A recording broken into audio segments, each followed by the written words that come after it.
Good morning, ladies and gentlemen. Thank you very much for the opportunity to present to all of you again. I hope some of you remember my presentation from Expat 101. So we're going to build on some of those key concepts this morning. What I've put on the agenda for this morning is to discuss the Mobility Remuneration Policy Design Principles, the remuneration methodologies which are used by a lot of as best practice out there regarding expatriates, the categories of expats, and then also the big elephant in the room, Section 10102, and the changes that are coming up from the 1st of March 2020, and what you should be doing as an employer.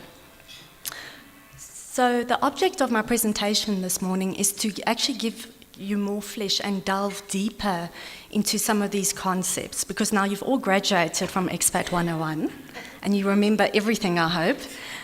So I'm going to give you some more flesh now and give you some more substance into these topics. Right. So I like to start off with a good quote, and this is the object for me today and hopefully for you guys as well. The difference between something good and something great is attention to detail. And this really resonates with me, and you will see this in practice. I mean, we all like to see the big picture, but sometimes you really have to get down to the nitty-gritty, especially when it comes to mobility and taxes. Right, so let's not waste any more time. Let's look at your key policy design principles. So remember, with your mobility policy, there is no one-size-fits-all approach. This is usually determined by the length and the purpose of the assignment. So what is the golden rule when you design your mobility policy? And that is the employee should not be unduly advantaged or disadvantaged by reason of the international assignment. You should also remember, you should design these policies from a computational approach first. More often than not, you have these beautifully crafted policies which become totally unworkable when you have to get down to the actual costing and calculations.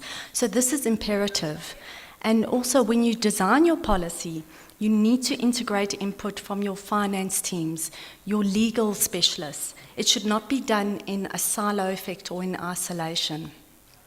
And this is a crucial part in mobility, because I see more often than not where organizations have like a few expats, they do not have policies in place. And why is this important? You know, SARS is targeting organizations with expats, and that is one of the key documents they're going to ask for. Also, from an administrative purpose, if every expat is an exception, and we know expats are very special, you're going to make your lives an absolute nightmare to manage. Right, what other key design principles do you need to understand when you design your policy? The first thing is that you need to look at the employee net take-home. Remember, your employees and your expats are really only truly concerned with their true take-home pay. And as I explained in Expat 101, tax equalisation and protection give you that certainty, that contractual certainty to that net take-home pay. But you should also consider all the other benefits that your expatriates receive. So you need to approach this from a holistic aspect that they would have received if they still remained at home. And that includes, I've listed some of their retirement savings, insurances, medical aid, etc. You also need to factor into account all the other benefits which actually provide no economic value to the expats, because they don't impact their direct net take-home pay, but you have to factor these into account. Your home flights, your security, school fees, I mean, the list is actually endless. And employers should provide some form of computational tool to your expats to show them what is their net take-home pay. Remember, failed assignments for expatriates are just too expensive. So this is crucial. Right, what is your next key design principle? You need to look at what is the cost to the employer. Remember, the employer should always know what is the true cost that this assignment is costing them. It's also always more expensive to use an expat rather than a local employee. And that's because your expats come at a premium. You always add a lot of benefits and costings on top of their packages, and I've listed a few there on my slide. And there should always be a good business reason why you want to use an expatriate. And where this is not present, a local employer, as I mentioned, is usually more cost effective. And then your last principle is that you need to ensure there's absolutely full compliance. So there should be an express statement, both in your policy as well as the employment contract around compliance. And you need to adopt an approach where you fully comply with all the laws in the various jurisdictions that you have expats in.